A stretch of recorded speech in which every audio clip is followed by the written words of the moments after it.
Baik, terima kasih.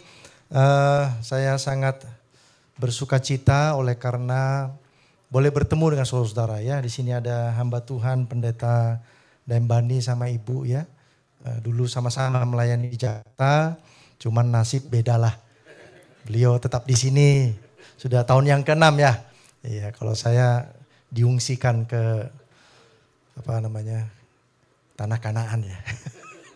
Ya, baik, lalu saya lihat ada keluarga Rentama ya, Bapak dan Ibu Roni Rentama, dulu sama-sama Bintaro dan saya tahu beliau yang memulaikan perkumpulan waktu itu ya, yaitu Mount Carmel Church. Lalu ada sahabat saya nih, Bapak Iman Juntak ya, dulu sama-sama kuliah di UNAI. Kembali juga nasib beda, beliau ke Freeport, ya saya di sini-sini aja lah. Ya. Lalu ada Bapak Tulus Pasaribu dari Humeo Eko ya, yang conducting ya, Bapak Syagian ya. Lalu kemudian ada Bapak Alan Swindun ya, terima kasih. Daketet ya, ndak ketemu. Begitu aja lah singkatannya tadi ya, dikasih ya. Puji Tuhan, kemudian ada instrumen tadi ya. Saya ingat waktu saya masih SMP Pak. Ya, SMP, waktu saya SMP SMA, kerjaan saya begini. Ya, cuman Tuhan robah saya.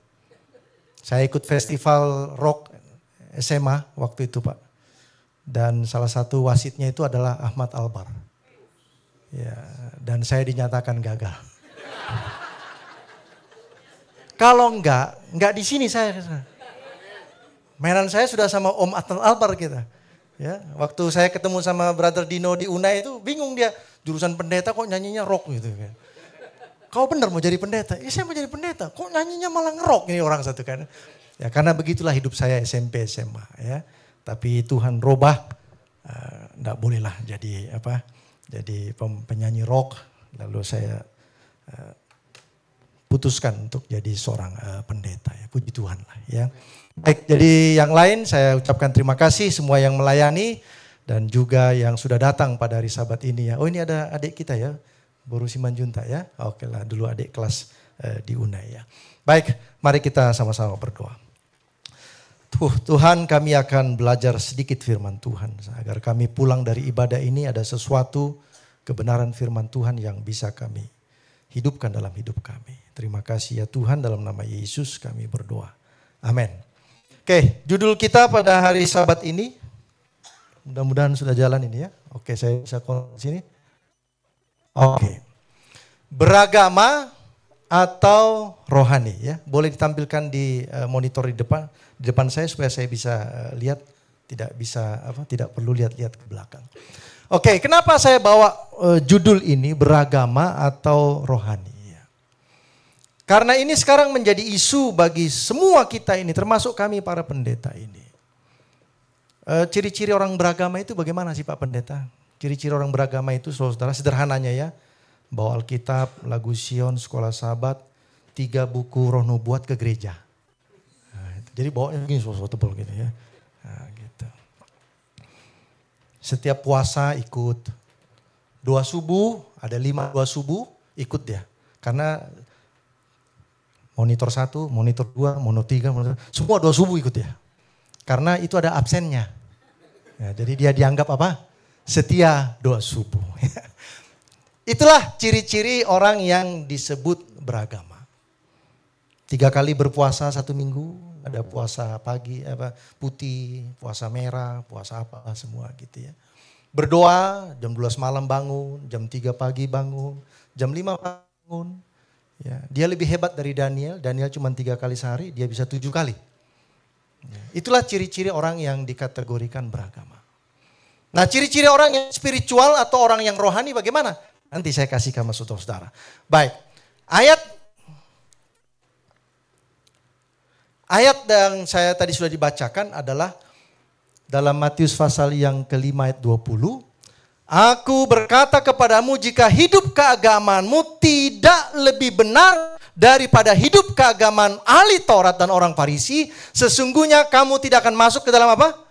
kerajaan sorga. Perhatikan baik-baik. Jika hidup keagamaanmu tidak lebih baik dari orang Farisi dan ahli Taurat, maka engkau tidak akan masuk dalam kerajaan sorga. Rupanya kalau saudara mau masuk sorga itu ada standarnya. Standarnya apa? Harus lebih dari ahli Taurat dan orang Farisi. Saya terjemahkanlah ahli Taurat orang Farisi itu kami berdua nih. Mohon maaf ya pendeta ya, kita berdua lah. Kalau Anda nggak lebih dari kami, nggak bisa masuk sorga. Orang kami aja nggak masuk. Nah kenapa saudara mau duluan masuk, orang kami aja nggak masuk? Contoh.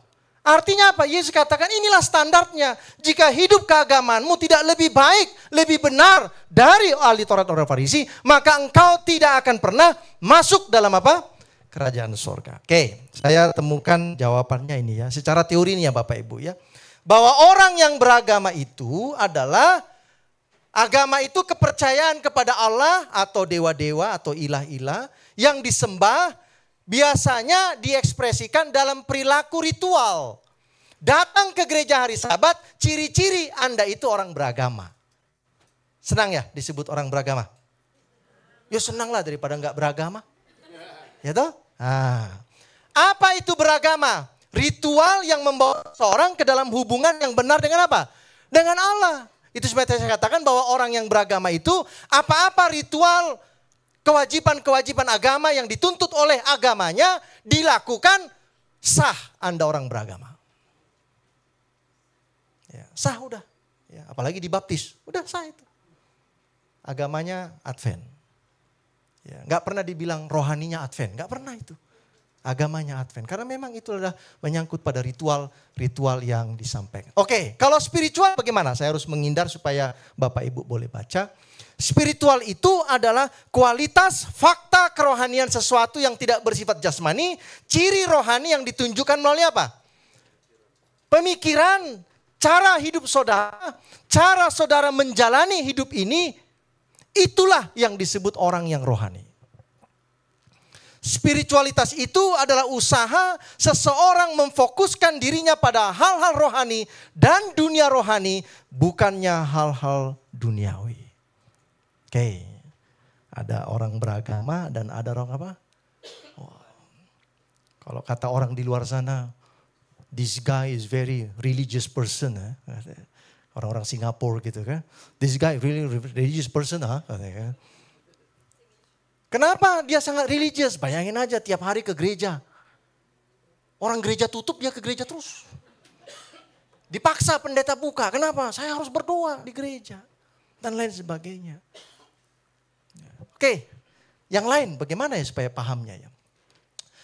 Ada kesalahpahaman yang paling umum mengenai spiritualitas adalah bahwa ada banyak bentuk spiritualitas dan semuanya sama benarnya. Bermeditasi dengan posisi tubuh yang tidak wajar. Gimana itu meditasi dengan posisi tidak wajar? Mungkin kebalik gitu Pak ya. Bersekutu dengan alam, bicara dengan dunia roh, mungkin terlihat rohani. Namun sebenarnya that's the wrong spiritual way of life. Jadi spiritual itu, hidup rohani itu bukan meditasi Pak. Pergi ke hutan 3 bulan tinggalkan istri. Ada bapak sini yang suka pergi ke hutan 3 bulan? Orang ada istri di rumah kok ditinggalin 3 bulan ke hutan. Ke hutan nemui siapa Pak? Ya jangan-jangan Bapak punya yang lain di hutan. Sok-sok bermeditasi padahal apa? Nemui yang lain. Ya, maksudnya itu singa Pak, singa macan itu ya. Bukan nemui ada wanita yang lain maksudnya. Tapi itulah definisi spiritualitas itu bukan terkait kepada Anda menjalankan ritual-ritual apa? Keagamaan. Spiritual yang sejati ketika Anda punya Roh Kudus Tuhan, hasil dari Anda menerima keselamatan melalui siapa? Yesus Kristus. Oke, sekarang apa itu spiritual Pak Pendeta? Menurut definisi ini adalah ketika Anda memiliki Roh Kudus Tuhan, hasil Anda menerima Yesus sebagai Tuhan dan Juru Selamat pribadimu. Saudara kita yang akan 2 nanti setelah Anda dibaptiskan, oke Anda beragama.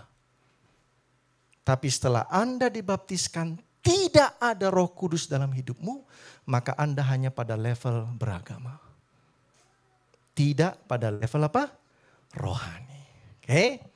Baik, itu sebabnya dalam ayat Alkitab kita, Matius 5 ayat yang ke-20, jika hidup keagamanmu tidak lebih benar daripada hidup keagamaan ahli Taurat dan orang Farisi, maka sesungguhnya kamu tidak akan masuk ke dalam apa? Kerajaan sorga. Matius pasal yang ke-23 ayat yang ketiga, sebab itu turutilah dan lakukanlah segala sesuatu yang mereka ajarkan kepadamu. Siapa itu mereka? Ahli Taurat, orang Farisi. Tetapi janganlah kamu turuti apanya? Perbuatan-perbuatan mereka. Karena mereka mengajarkannya tetapi tidak apa?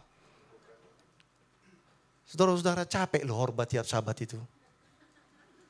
Kenapa? Bukan capek bikin khotbahnya, capek ngelakuinnya, saudara-saudara.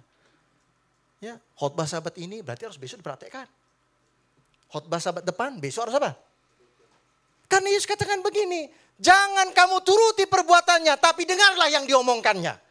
Karena yang diomongkannya benar, tapi kelakuannya pas-pas. Pas salahnya maksudnya.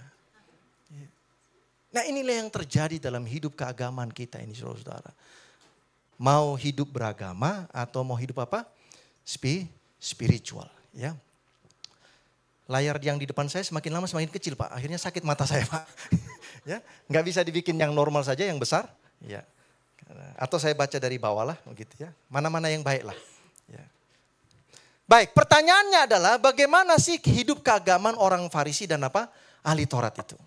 Bagaimana? Ya, mari kita lihat ayat Alkitabnya ya.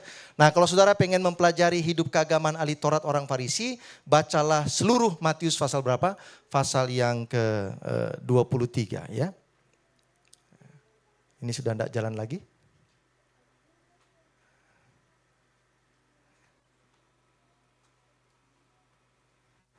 Atau sudah 2 tutup kita, Pak? Depan belakang udah nggak jalan ini, Pak. Ya. Ya. Memang inilah saudara kalau pembicara tamu. Ya. Oh ya berarti sudah 2 tutup Pak, sudah praise dan worship. Ya. Oke, mari kita buka Matius pasal 23 ya. Itu ada list yang panjang tentang ciri-ciri atau hidup keagamaan orang-orang Farisi dan ahli-ahli Taurat. Ya, saudara nanti boleh baca di rumah secara lengkapnya. Saya hanya summary-kan sebenarnya. Oke, mana ini summary-nya?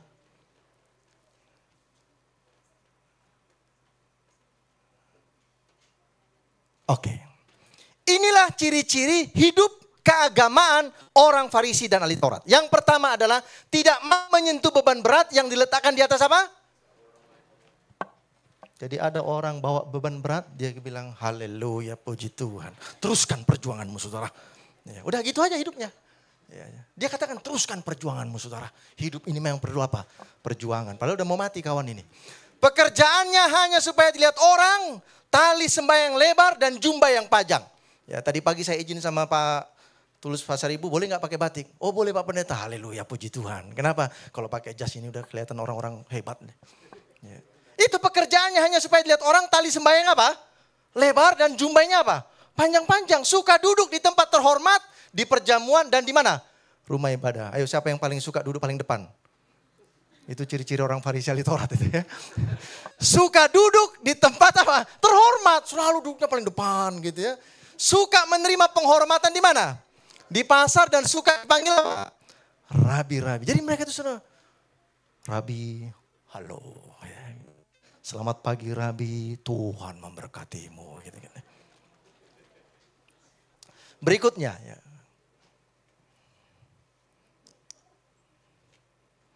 Menutup pintu kerajaan sorga karena mereka sendiri tidak masuk. Itu yang tadi saya bilang.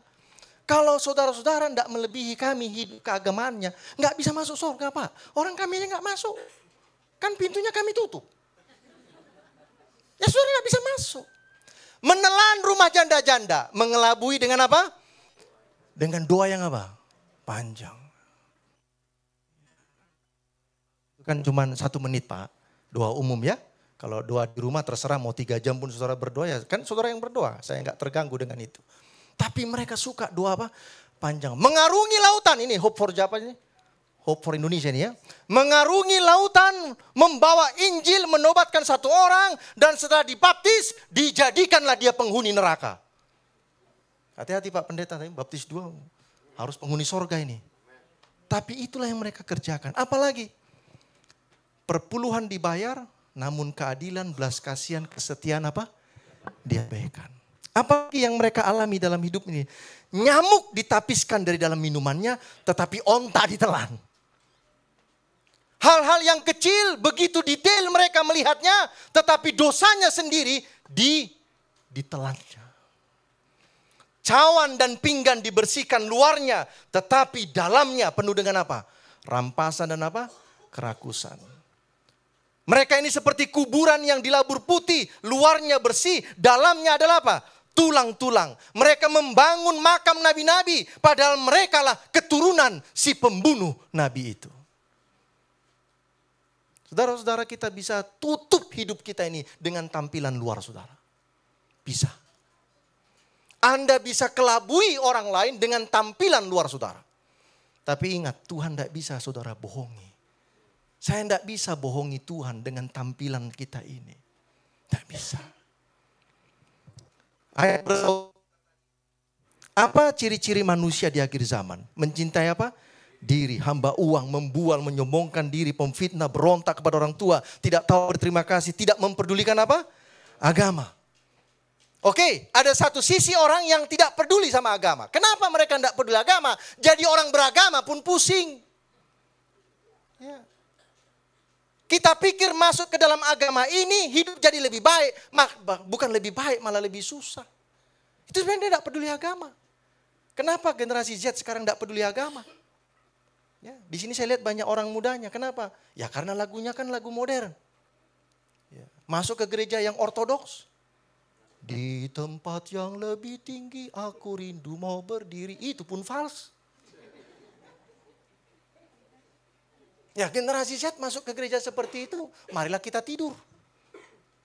Tidak peduli agama. Tetapi saya mau bawa yang sebaliknya.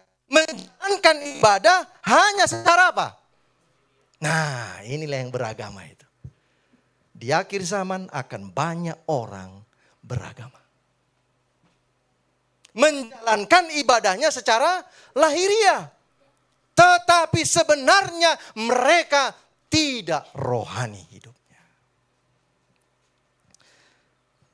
Apa arti orang rohani? Apa ukuran orang disebut rohani? Dan apakah ada kaitannya antara orang yang rohani dengan kesuksesan hidup seseorang? Ciri-ciri orang yang rohani, yang pertama adalah tidak menderita sakit hati.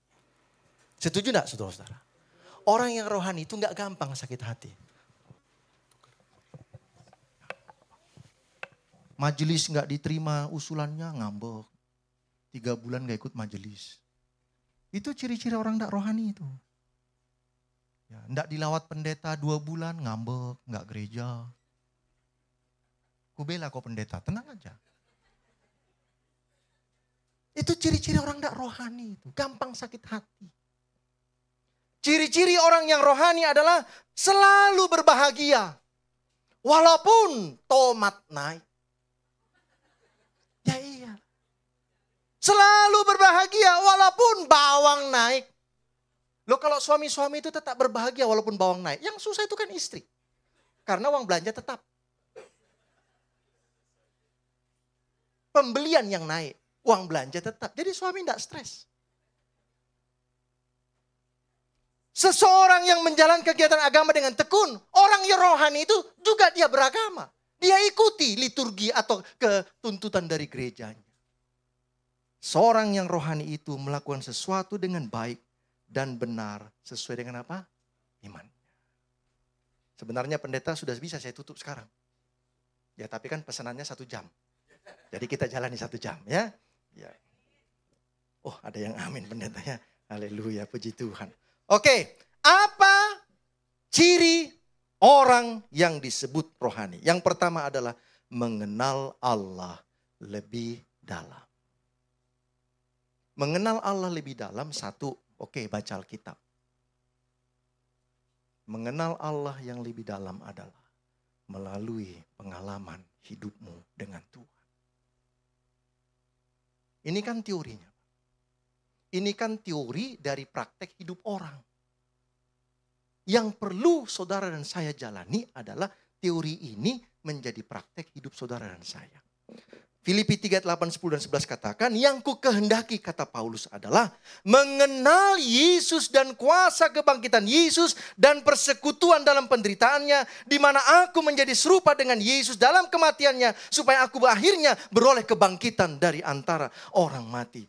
Semuanya Paulus katakan rugi, sampah. Karena saya sudah mengenal siapa? Yesus Kristus. Saya mau tanya, Paulus itu sebelum bertobat rohani atau beragama? Dari mana saudara tahu? Memang saudara temannya Paulus?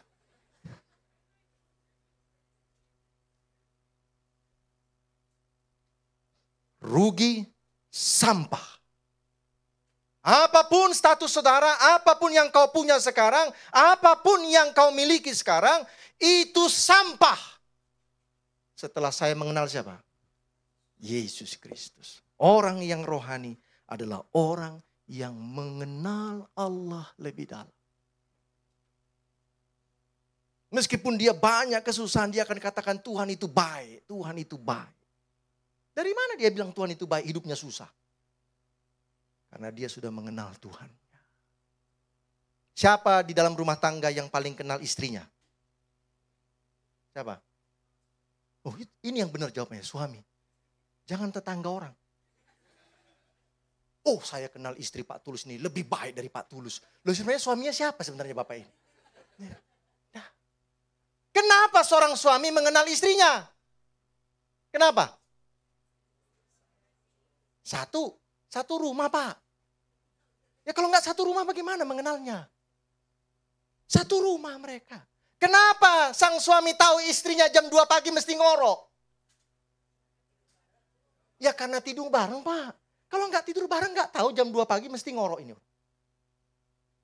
Itulah pengalaman. Kalau mau kenal Tuhan lebih dalam, bukan hanya baca Alkitab. Tapi kenali Tuhanmu melalui apa?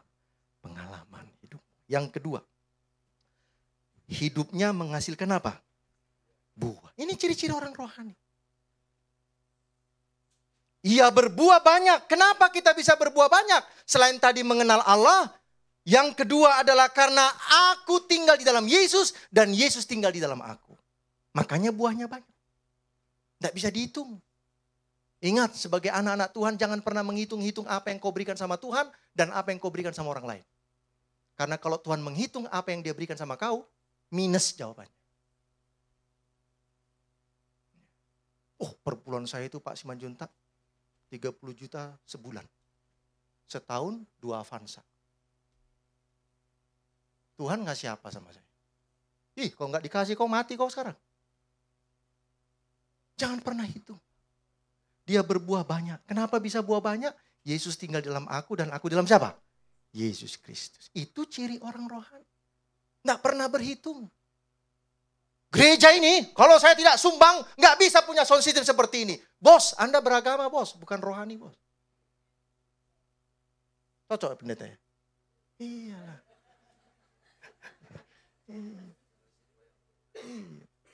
Nggak usah dihitung-hitung. Karena kau berbuah apa? Berbuah banyak. Pohon durian memang harus dihitung buahnya Pak. Karena satu-satu kan. Tapi kalau pohon rambutan pernah mau hitung? Udah berapa lah buahnya rambutan ini? Gak pernah Pak. Ya. Kenapa suka menghitung? Karena memang pohonnya dikit buahnya, makanya dihitung-hitung. Kemarin ku hitung 5, sekarang kok tinggal 3. Berarti udah ada yang ngambil 2, maling ini berarti ini. Coba pernah hitung pohon rambutan? Kemarin buahku ini 1000. Sekarang tinggal 998, berarti sudah hilang 2. Capek ngitungnya Pak, hanya 2 yang hilang. Gak usah hitung sama Tuhan. Yang ketiga, orang yang rohani itu dia hidup untuk memberi dan apa? Melayani. Apa kata Yesus? Aku datang bukan untuk dilayani, melainkan untuk apa? Melayani dan memberikan nyawaku menjadi tebusan. Adalah lebih berbahagia memberi daripada apa? Menerima.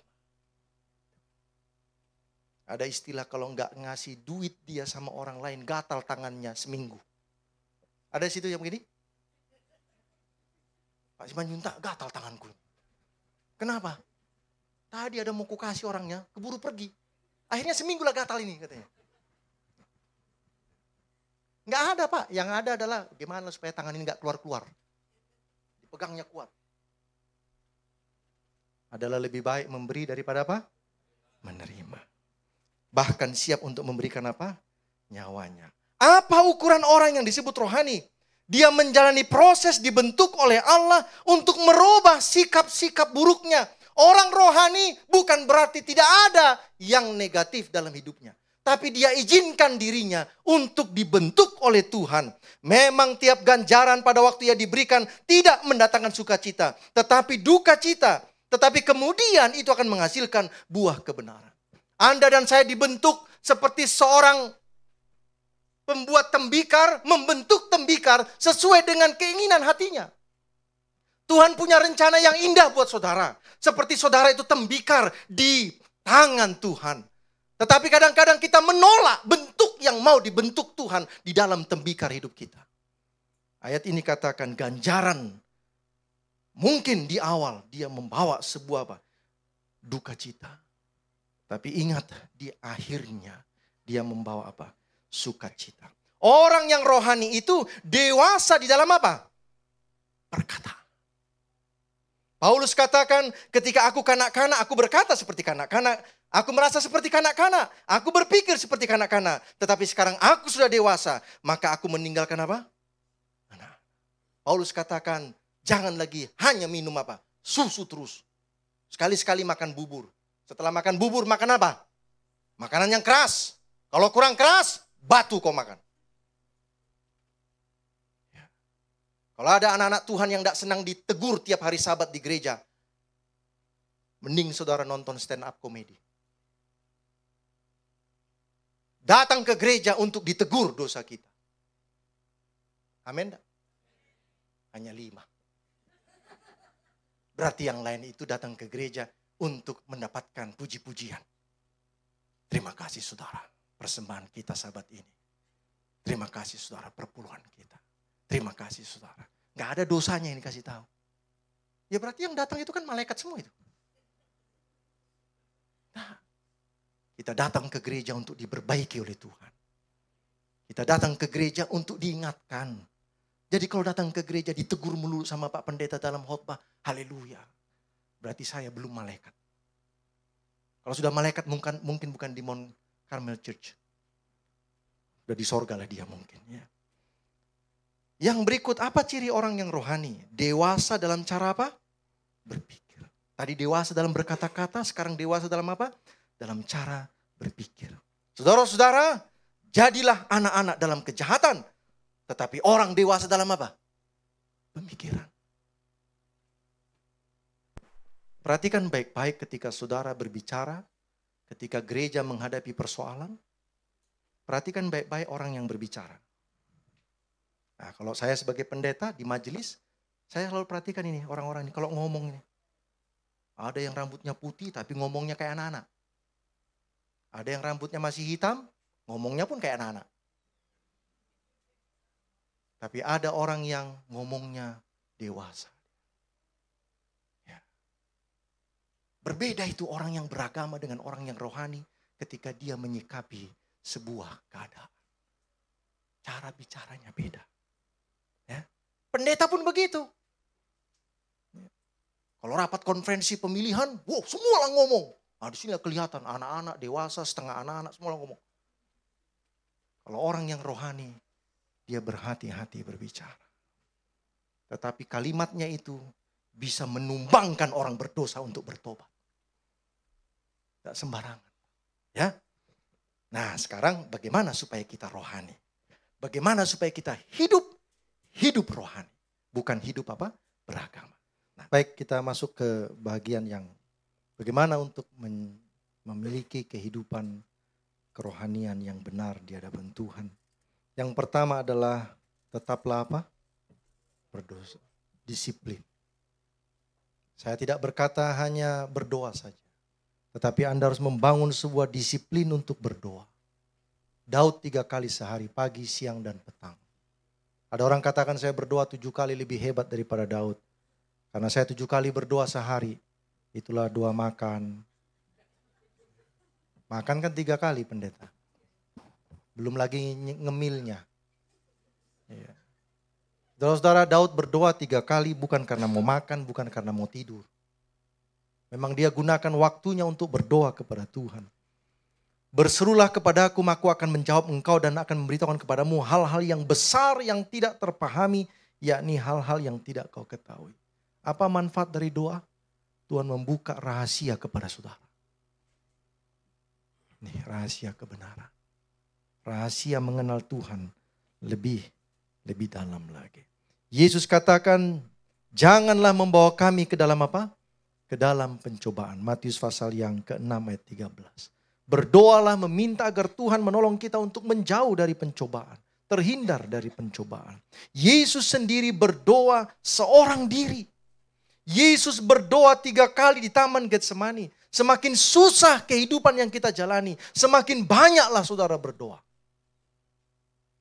Lihat Yesus berdoa di satu titik yang sama 3 kali di malam itu. Sebelum dia akan menyerahkan hidupnya mati bagi apa? Bagi manusia. Lukas 21 katakan berjaga-jagalah senantiasa sambil apa? Sambil berdoa. Ya, gereja kita punya doa 777. Ya. 7 hari dalam seminggu, jam 7 pagi, jam 7 apa? 7 malam. Seluruh dunia berdoa. Di kampus Unai, jam 7 mesti bunyi suara lagu-lagu mengingatkan orang berdoa. Ya, ada yang berdoa, ada yang tetap beraktivitas. Biarlah hatinya yang tergerak. Ya. Tetapi kita bukan sekedar mengikuti liturgi doa, bukan. Tetapi berdoalah terus menerus kepada Tuhan agar engkau bisa diberikan kuasa dan bahkan kebenaran itu kau boleh pahami. Tulisan Roh Nubuat katakan, jika kita meniru teladan Yesus dalam doa yang sungguh-sungguh dan tetap dekat kepada Allah agar kita beroleh kekuatan dalam namanya yang tidak pernah menyerah kepada penggodaan iblis untuk melawan syiat-syiat musuh yang cerdik itu, kita tidak akan dikalahkan. Orang yang rajin berdoa, dia tidak akan pernah dikalahkan oleh iblis. Itu sebabnya Yesus katakan berdoalah supaya jangan kamu jatuh ke dalam pencobaan. Rasul-rasul tidak berdoa di Taman Getsemani. Itu sebabnya ketika Yesus ditangkap, semua lari meninggalkan Yesus. Itu karena gak berdoa. Jangan-jangan kita tinggalkan gereja karena memang mungkin kita tidak banyak berdoa. Yang kedua adalah disiplin membaca firman Tuhan. Tidak akan lewat 1 hari tanpa 1 ayat yang saudara baca dari firman Tuhan. Yang kesukaannya ialah Taurat Tuhan dan yang merenungkan Taurat itu siang dan malam. Menjadi pelajaran bagi kita, kata Rasul Paulus. Disiplin membaca firman Tuhan. Alkitab itu bermanfaat untuk mengajar, menyatakan kesalahan, memperbaiki kelakuan, dan mendidik orang di dalam kebenaran. Firman-Mu itu pelita bagi kakiku dan terang bagi apa? Bagi jalan kita. Bagaimana saudara tahu gelapnya dunia ini? Lalu di mana terangnya? Kalau terangnya tidak kita baca. Disiplin dalam membaca firman Tuhan. Yohanes katakan, karena engkau menuruti firman-Ku untuk tekun menantikan aku, maka aku pun akan melindungi engkau dari hari pencobaan yang akan datang itu. Berdoa supaya kau jangan jatuh dalam pencobaan. Baca firman Tuhan supaya Tuhan melindungi engkau dari hari pencobaan yang akan datang kepada kita. Inilah hidup orang rohani. Yang selanjutnya, ini kutipan dari tulisan Roh Nubuat. Adalah mustahil bagi orang muda memiliki corak pikiran yang sehat dan prinsip keagamaan yang benar kecuali mereka menggemari membaca apa? Firman Tuhan. Bagi adik-adik yang SMP, SMA, yang masih kuliah, baca firman. Itu akan membuat engkau memahami, memiliki prinsip hidup beragama yang benar. Satu-satunya keselamatan bagi orang muda terletak dalam meningkatkan terus-menerus kewaspadaan dan berdoa. Orang muda yang mendapatkan sukacitanya dalam membaca firman Allah dalam jam permintaan doa akan selalu disegarkan oleh aliran pancaran hidup. Ia akan mencapai suatu ketinggian mutu moral yang terbaik dan keluasan pikiran yang tidak dapat dipahami orang lain. Kenapa anggota gereja Advent, orang mudanya mulai goyang-goyang dalam gereja sekarang ini? Ya gampang Pak jawabnya, ini aja jawabnya. Kurang berdoa dan kurang apa? Membaca firman Tuhan. Saya lihat tadi di luar ada Adventurer Pathfinder. Bapak Ibu guru Adventurer Pathfinder. Ini terangkan sama mereka. Tali temali 7 kali pertemuan. Siapa pula yang mau ditali? Tapi belajar Alkitab cuma sekali.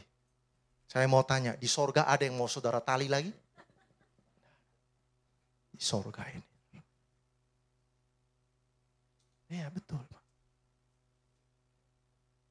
Anak-anak kita Adventure Pathfinder tamat semua, pakai semua bintang-bintang. Semua bintang dipakai, tanda kemahaman dipakai. Tapi setelah itu tinggalkan gereja. Kenapa? Ada yang masalah sekarang ini. Ya sudah pada tentu mengajarkan anak-anak baca Alkitab bukan lagi seperti waktu saya dan Pendeta Dempani baca Alkitab. Memang harus ada modifikasinya supaya mereka tidak bosan baca Alkitab. Tetapi pada intinya adalah berdoa dan membaca firman Tuhan. Karena pencobaan itu di zaman sekarang saudara-saudara bukan lagi dicari. Pencobaan itu sudah di rumahmu. Siapa yang langganan Netflix? Ayo angkat tangan. Nah berarti kan Bapak Ibu mendatangkan pencobaan kemana? Di rumahmu sekarang. Kalau zaman kita Pak, yang bapak-bapak yang umur 50 tahun ke atas, nyari bioskop Pak. Di mana lah bioskop ini? Kan gitu ya. Begitu bro ya. Kita cari Pak bioskop itu Pak. Ya kan?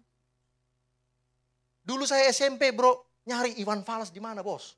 Ya kan, Iwan Fals mau nyanyi kan. Penguasa, penguasa gitu. Kalau sekarang, sudah di rumah itu Pak. Nah kalau kita tidak pagari doa dan firman Tuhan, anak-anak muda ini hilang. Disiplin dalam persekutuan. Bertekunlah dalam persekutuan, berkumpul, memecahkan roti, berkumpul tiap-tiap hari dalam bait Allah. Jangan jauhkan dirimu dari pertemuan-pertemuan ibadah. Disiplin. Dulu waktu COVID baru datang, gereja ditutup. Semualah pendeta dipersalahkan karena kurang iman. Betul ya? Jangan tutup pendeta. Di mana iman kita? Katanya kan. Setelah gereja dibuka, lebih enak pendeta di rumah. Pakai jumlah. Saya enggak tahu Mount Carmel masih penuh gereja gak? Ini karena banyak tamu ini. Ya. Kalau enggak banyak tamu penuh gak? Ya. Pakai YouTube. Di rumah aja pakai pendeta pakai YouTube. Seperti tambah rohani saya di rumah daripada di gereja. Saudara-saudara ingat ini kata Paulus ini. Jangan tinggalkan apa? Pertemuan-pertemuan ibadah. Bagaimana supaya kita memiliki hidup rohani yang benar? Disiplinlah untuk apa? Melayani. Layanilah seorang akan yang lain. Layanilah seorang akan yang lain sesuai dengan karunia yang telah diberikan Tuhan kepada kita. Kalau saudara punya karunia main musik, layanilah tanpa pamrih. Kalau saudara punya karunia untuk diakon, layanilah sebagai diakon. Ini Bapak ini salut Pak. Sudah umur berapa Pak? Bapak masih bawa kantong. Umur berapa Pak? Bayangin 73 masih diakon. Terlalu pendeta ini. Itulah mau dia melayani walaupun sudah 73 tahun. Masih bawa-bawa apa? Kantong persembahan. Kalau saudara nggak tergerak lagi hati. Tapi ada yang baru diangkat jadi manajer, pengennya ketua jemaat, nggak mau lagi diakon. Pendeta saya sudah manajer ini, masa diakon lagi? Kapan naiknya kerohanian ini katanya? Bukan kerohanian itu sebenarnya, jabatan. Kapan jabatan saya naik pendeta? Di kantor sudah naik jadi manajer. Masa di sini masih ngepel-ngepel juga? Disiplin melayani. Kalau gereja berikan itu, lakukan dengan sebaik-baiknya. Saya dulu ada anggota saya, Pendeta Dembani, presiden direktur. Tapi enggak mau dia jadi ketua. Maunya jadi diakon. Ketua diakon pun enggak mau, hanya diakon aja. Lah bayangkanlah saudara hari Sabat perjamuan kudus, dia gini-gini saudara. Saya bilang, bro, gak salah kita ini. Gak salah pendeta. Inilah pelayananku. Kalau gitu sama-sama lah kita bro, gak enak dilihat orang kan. Lah presiden direktur saudara. Ngepel-ngepel. Karena habis perjamuan. Disiplin melayani. Yang berikut, disiplin terhubung dengan Yesus Kristus. Selalu terhubung dengan Yesus Kristus. Karena tanpa terhubung dengan Yesus maka kita tidak bisa berbuah. Bahkan akan dipotong. Yang berikut adalah disiplin lari dari pencobaan. Ah, ini yang menarik ini. Ya. Baru kali dengar saudara? Ya. Jangan besok gagal. Besok berhasil. Besok gagal. Lalu bawa-bawa kehendak Tuhan lah yang jadi. Mana ada kehendak Tuhan berdosa? Kehendak Tuhan adalah saudara menang melawan dosa. Itu kehendak Tuhan. Yusuf. Orang-orang muda. Yusuf. Sudah di situ tante itu. Ya kan tante Potifar. Tapi Yusuf lebih memilih lari dengan tidak mengenakan pakaian atas. Daripada dengan si tante. Kami pendeta ini pencobaannya banyak. Ya, melawat yang ada cuman ibu. Bapak gak ada. Sering-sering masalah nanti. Disiplin lari dari pencobaan. Yusuf meninggalkan bajunya di tangan perempuan itu dan ia lari keluar. Saudara baca Alkitab, pencobaan tante Potifar itu bukan sekali saudara. Apa? Tiap hari. Siapa tahan? Dari hari ke? Anda digoda sekali terus jatuh. Yusuf dari hari ke? Lari. Percuma pagi-pagi berdoa Bapa kami. Apa itu yang tadi pencobaan itu? Jauhkanlah kami dari? Ada pencobaan semakin dekat. Kalau saudara mau memiliki kehidupan kerohanian yang benar. Disiplinlah untuk lari dari apa? Pencobaan. Jangan dekat.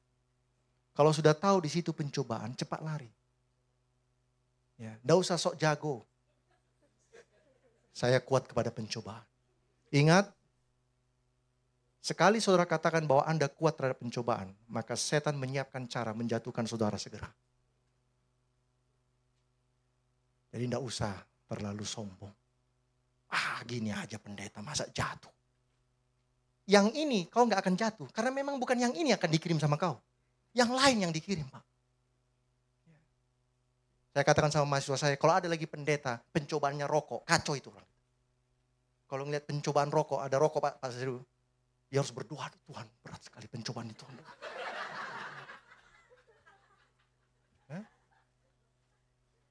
Kalau sampai ada seorang pendeta melihat rokok, masih harus bergumul dia dalam doa yang panjang, Tuhan kuatkan hatiku. Rokok ini mencobai aku. Gak cocok jadi pendeta. Makanya pendeta gak dicobai pakai rokok.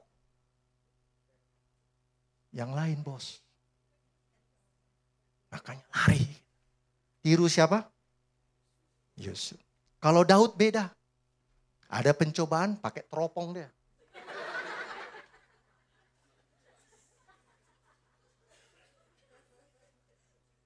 Itu persoalan Daud itu.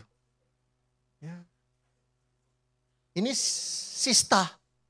Betseba ini pun gak jelas juga kenapa pula mandi siang hari gak pakai atap.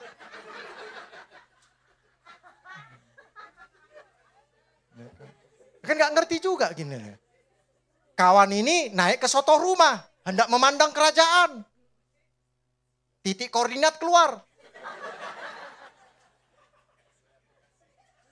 Nggak tinggalkan pencobaan dia. Kalau sekarang ada WA. Bos, titik koordinat ini rumah siapa bos? Datang pasukan, rumahnya Uria. Oh, di mana dia kah? Lagi perang, mantap. Lari dari apa?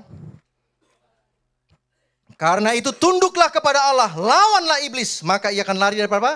Daripadamu. Mendekatlah kepada Allah, ia akan mendekat kepadamu. Tahirkanlah tanganmu, hai kamu orang berdosa. Sucikanlah hatimu, hai kamu yang hati.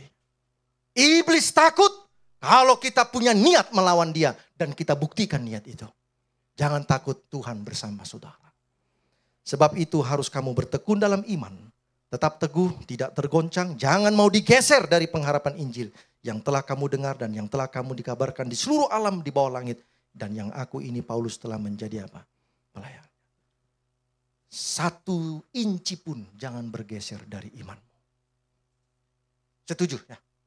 Seperti tadi Polikarpus. Jangan bergeser dari apa? Imanmu. Baik. Bagaimana supaya memaintainnya? Ya, tadi kita sudah belajar inilah orang yang rohani. Kita sudah belajar bagaimana cara hidup orang yang rohani. Lalu sekarang kita akan masuk kepada imunitasnya. Bagaimana imunitasnya? Disiplin apa? Berdoa. Disiplin baca firman Allah. Disiplin persekutuan, melayani, terhubung dengan Yesus Kristus. Dan lari dari apa? Dari pencobaan. Ini semua bisa dilakukan kalau Anda punya 4 komitmen. Apa itu? Komitmen untuk hidup beriman kepada siapa? Tuhan. Yang kedua, konsisten dalam menjalankan apa? Komitmen. Jangan hanya tanggal 31 Desember. Komitmenmu luar biasa. 2 kertas dosa, kertas komitmen. Yang dosa dibakar, yang komitmen dipegang. Hari pertama masih lancar. Hari kedua lancar sedikit. Hari ketiga hilang. Konsisten. Yang ketiga, yakin betul untuk engkau berubah dan berhasil. Dan yang terakhir, tetapkan apa? Target. Ada reformasi rohani dalam hidup kita. Harus ada target kita. Tahun ini saya mau target ini tercapai. Target rohani. Apa yang bisa kita berikan kepada Tuhan. Ayat yang terakhir Daniel pasal 1 ayat 8, 9 dan 20. Daniel berketetapan untuk tidak menajiskan apa? Dirinya. Dengan santapan raja, dengan anggur minuman raja. Inilah komitmen. Jangan pernah izinkan kenajisan dunia ini merusak hidup saudara.